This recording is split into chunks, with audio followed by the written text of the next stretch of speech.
Movie के start में हम पेरिस शहर को देखते हैं जहां दो सुपर हीरो लेडीबग और कैटनोर एक विलेन से लड़ रहे थे और सारे शहर के लोग अपने सुपर हीरो को लड़ता देखकर काफी खुश हो रहे थे। काम खत्म होने के बाद कैटनोर लेडीबग से थोड़ी फ्लर्टिंग करने लगता है। ये दोनों अपनी रियल आइडेंटिटी हमेशा एक दूसरे से छुपा कर रखते थे। आगे हम देखते हैं कि लेडीबग भी एक आम लड़की ही है जिसका नाम मैरिनेट होता है और इसे इसके एक मिराकुलस से सुपर पावर मिलती थी।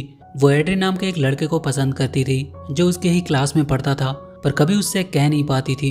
मैरिनेट के क्लास के स्टूडेंट को एक एग्जीबिशन के लिए न्यूयॉर्क ले जाया जा रहा था पर एड्रिन उदास था क्योंकि उसे पता था कि उसके डैड उसे वहां जाने की परमिशन नहीं देने वाले हैं। तब मैरिनेट सबसे कहती है कि एड्रिन उसका दोस्त है और वो अपने दोस्तों को छोड़कर नहीं जा सकते। वो जाकर उसके डैड से बात करेगी कि उसे उनके साथ जाने दिया जाए।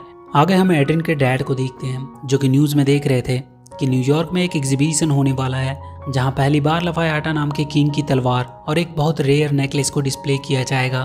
कहा जाता है कि वो नेकलेस एक मिराकुलस है जिसमें बहुत सारी पावर छुपी है। तभी वो देखता है कि उसके डोर पे कुछ बच्चे आए हुए हैं। वो जाकर मैरिनेट से मिलता है और वो उससे कहता है कि वो एड्रिन को उनके साथ भेजने के लिए तैयार है। मैरिनेट और उसके दोस्त बहुत खुश हो जाते हैं पर इसके पीछे उसका कोई सातिर प्लान छुपा था क्योंकि वो भी उस नेकलेस को चुराने के लिए न्यूयॉर्क जाने वाला था और अब उसे एक बहाना मिल गया था उसके बेटे के कारण। लेडीबग कैटनोर से कह रही थी कि कुछ दिन के लिए वो कहीं बाहर जा रही है और तब तक उसे पेरिस शहर की देखभाल करने को कहती है। हालांकि कैटनोर और कोई नहीं बल्कि एड्रिन ही होता है पर वो दोनों एक दूसरे की आइडेंटिटी को नहीं जानते थे इसलिए वो दोनों अलग अलग दो जिंदगियां जी रहे थे। लेडीबग उसे एक डिवाइस देती है कि अगर यहाँ कुछ भी होता है तो उसे क्लिक करके वो उसे बुला सकता है। एड्रिन अपने घर में खाना खा रहा था तभी उसके डैड आके कहते हैं कि उसे उसके दोस्तों के साथ न्यूयॉर्क जाना है और उनका बॉडीगार्ड भी उनके साथ ही जाएगा। अब एड्रिन के सामने बड़ी प्रॉब्लम हो चुकी थी क्योंकि लेडीबग ने उसे शहर का देखभाल करने को कहा था और अगर वो न्यूयॉर्क चला जाता है तो पेरिस शहर का देखभाल कौन करेगा और उसने लेडीबग को प्रॉमिस भी किया था। एड्रिन का मिराकुलस उससे कहता है कि तुम्हें अपने दोस्तों के साथ जाना चाहिए, लेडीबग को पता नहीं चलेगा और अगर यहाँ पेरिस में कुछ होता है तो उसके फोन से तो उसे पता चल ही जाएगा। वो एस्ट्रोकैट बनकर तुरंत यहाँ पहुँच सकता है। वो अब अपने दोस्तों के साथ न्यूयॉर्क जाने का डिसाइड करता है। एड्रिन के डैड अपनी मरी हुई बीबी के पास खड़े थे। वो कह रहा था कि उसे न्यूयॉर्क में एक नेकलेस मिली है जिसकी पावर से वो लेडीबग और कैटनर को हराकर उनका मिराकुलस ले लेगा और उन मिराकुलस की मदद से वो उसे फिर से जिंदा कर देगा। सारे स्टूडेंट्स न्यूयॉर्क जाने के लिए फ्लाइट में आ चुके थे। मैरिनेट की सीट एड्रिन के ही बगल में थी जिसकी वजह से वो काफ़ी अनकंफर्टेबल महसूस कर रही थी क्योंकि वो उसे पसंद करती थी पर हमेशा अपने आप को समझाती रहती थी कि वो सिर्फ उसका एक फ्रेंड है, इसलिए वो अपने टीचर से अपना सीट एक्सचेंज कर लेती है। जब सब सो रहे थे तो एड्रिन मैरिनेट के पास आता है और उसे थैंक्स बोलता है कि उसने उसके डैड को कन्विंस किया यहाँ आने देने के लिए। तभी उनके प्लेन पे एक हमला होता है। ये हमला था टेक्नो नाम के एक विलेन का जिसके पास किसी भी टेक्नोलॉजी को चुराने की खासियत थी। वो अपने पावर से प्लेन का एक इंजन बंद कर देता है। प्लेन एक साइड से झुक जाती है। तभी उनकी मदद के लिए अनकैनी नाम की एक सुपर हीरो आती है। एक्चुअली में एक प्रोग्राम्ड रोबोट थी जिसे मैजिस्टिया नाम के सुपर हीरो ने बनाया था। वो उन सबसे कहती है कि उनकी मदद के लिए यूनाइटेड हीरो आ रहे हैं, वो सब सही सलामत है। और तभी मैजिस्टिया की एंट्री होती है। वो जाकर प्लेन को सीधा करती है पर तब तक टेक्नो एक इंजन को उखाड़ चुका था और उसे लेकर भागने ही वाला था। तभी दो और सुपर हीरो की एंट्री होती है जिसका नाम था नाइट आउल और स्पैरो। नाइट आउल टेक्नो को पकड़कर बांध देता है। अनकैनी अपने पावर से प्लेन को फिर से ठीक कर देती है और वो सारे सुपर हीरो उस विलेन टेक्नो को लेकर चले जाते हैं। टेक्नो को पुलिस के हवाले कर दिया जाता है। अब वो सारे न्यूयॉर्क पहुंच चुके थे। अनकैनी और स्पैरो को उन बच्चों को देखभाल करने के लिए उनके साथ ही रख दिया जाता है। वो दोनों अपने इंसान रूप में उनके साथ ही रहते हैं। अगले दिन वो सब एग्जीबिशन के लिए म्यूजियम में जाते हैं। मैरिनेट की दोस्त उसे वहाँ के टीचर डीन गेट को दिखाकर कहती है कि ये भी एक सुपर हीरो है और इसे डोरमैन के नाम से भी जाना जाता है। ये किसी भी डोर को एक टेलीपोर्टिंग पैसेज की तरह बना सकता है। वो कहती है कि अमेरिका में सुपर हीरो को छुप कर नहीं रहना पड़ता है। अनकैनी और स्पैरो भी उन सबके साथ ही थे। इधर एड्रिन के डैड भी न्यूयॉर्क पहुंच चुके थे और वो अपने कार में अपनी असली रूप में आता है। उसके पास भी एक मिराकुलस था। वो बाकी दुनिया के लिए हॉकमॉथ के नाम से जाना जाता था। उसके पास एक ऐसी पावर थी जिसकी मदद से वो किसी को भी पावरफुल बना सकता था और यही काम वो टेक्नो के साथ करता है। वो उससे एक डील करता है कि वो उसे म्यूजियम से वो तलवार चुरा कर ला कर दे और इसके बदले में उसे बहुत सारी टेक्नोलॉजी चुराने का मौका मिलेगा और वो टेक्नो को बहुत पावरफुल बना देता है जिसके चलते वो पुलिस की गाड़ी से भाग जाता है। ये सब अभी भी म्यूजियम में ही थे। तभी एड्रिन अपने फ़ोन में देखता है कि एक अननोन रोबोट ने पेरिस में हमला किया है। मैरिनेट सोचने लगती है कि अभी तक कैटनर वहाँ क्यों नहीं पहुँचा। तभी उस म्यूजियम में टेक्नो हमला करता है। वो और भी ज़्यादा एडवांस्ड और पावरफुल हो चुका था। अनकैनी और स्पैरो उसे रोकने की कोशिश करती है डोरमैन सबको सही सलामत वहाँ से निकालने लगता है। डोरमैन अनकैनी और स्पैरो को भी वहाँ से बाहर निकलने को कहता है, पर तभी वो अनकैनी को पकड़ लेता है और उसके सारे पावर को अपने अंदर खींच लेता है। टेक्नो उन दोनों पे काफ़ी भारी पड़ रहा था। वहाँ छुपे मैरिनेट और एड्रिन के पास अब कोई चारा नहीं बचा था। वो अपने मिरेकुलस को ऑन करते हैं और वो दोनों लेडीबग और कैटन्योर में बदल जाते हैं।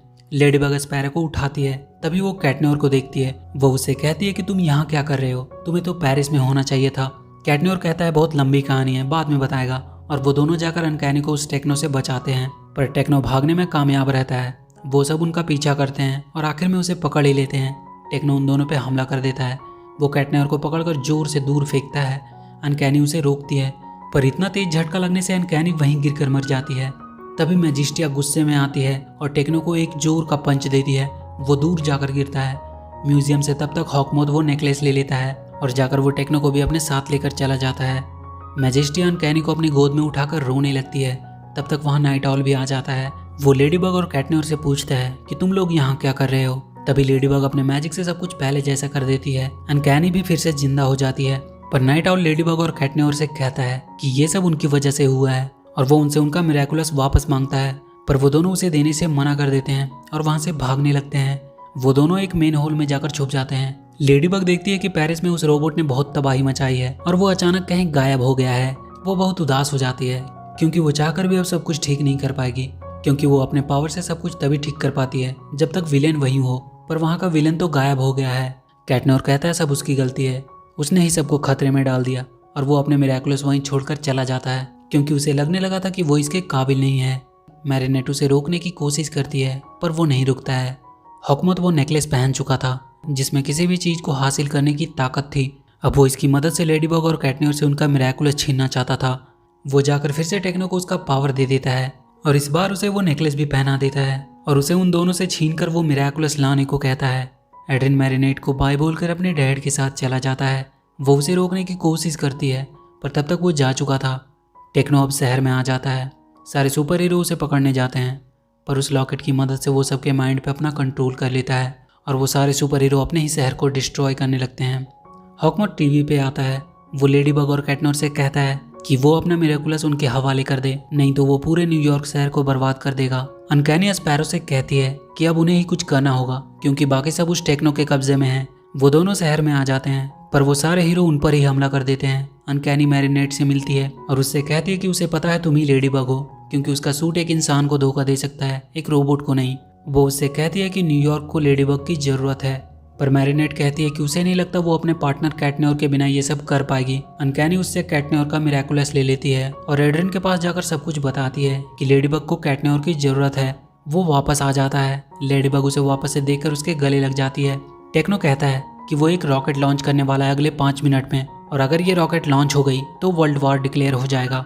अब उन लोगों को जल्दी से कुछ करना था। लेडीबग कहती है कि सबसे पहले उन्हें टेक्नो से वो मिरेकुलस छीनना होगा, जिससे उनके सारे सुपर हीरो आज़ाद हो जाएंगे और फिर सारे मिलकर उसे आराम से हरा सकते हैं। वो दोनों छुपते हुए टेक्नो के पास पहुंचते हैं और लेडीबग उसका मिरेकुलस छीनकर स्पैरो को दे देती है, जिसे पहनते ही स्पैरो के पास एक नई पावर आ जाती है और इसी के साथ बाकी के सुपर हीरो भी ठीक हो जाते हैं। तब तक वो रॉकेट भी लॉन्च हो जाता है, पर मैजिस्टिया उस रॉकेट को पकड़कर दूर अंतरिक्ष में फेंक देती है और बाकी के सारे हीरो मिलकर उस टेक्नो को पकड़ते हैं। लेडीबग फिर से अपने मैजिक से सब कुछ पहले जैसा कर देती है। सारे हीरो लेडीबग और कैटन्योर को थैंक्स बोलते हैं इन सब के लिए। हॉकमॉथ आज भले ही हार गया था, पर वो इतनी जल्दी हार मानने वाला नहीं था। वो दोबारा से मिरेकुलस लेने जरूर आएगा और ये मूवी यहीं खत्म हो जाती है। तो वीडियो अगर अच्छी लगी तो please do like and share the video and please subscribe to my channel and press that bell icon.